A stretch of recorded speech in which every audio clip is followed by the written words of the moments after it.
هیوادارین هەموو لایەک دەرس و پەندی هەم لە مێژوو وەرگرت بێ هەم بزانێکە ئەم ڕووداوانە نە خزمەتی خۆیانەکە نە خزمەتی ئێستەی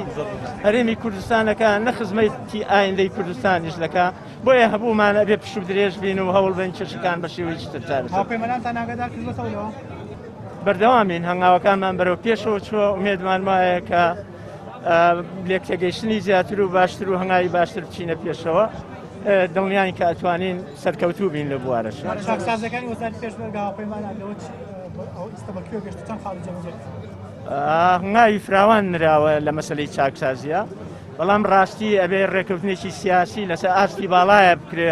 بۆ ئەوەی کە تەکانی زیاتر بە پرۆسی چاکسازی لە وەزارەتی پێشمەرگە لەگەڵ گرژەکانی پەکەکاگەن بە شوێ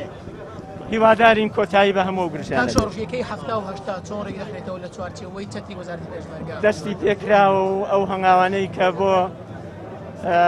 یەکەی ژمێریاری لە هێزەکانی هەفتا وەزارەتی پێشمەرگە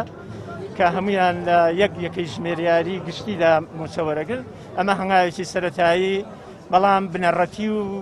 مێژوویە کە نراوە بۆ ئەوەی هێزی پێشمەرگەی کوردستان یعنی سەرەتایەکی نوێ دەست پێ بکات لە پرۆسی چاکسازی ئومێدم وایە دەست پێ نەکاتەوە دڵنیاشم ئەبێ دەرس لە هەموو ئەو پەندانەی ڕابردووە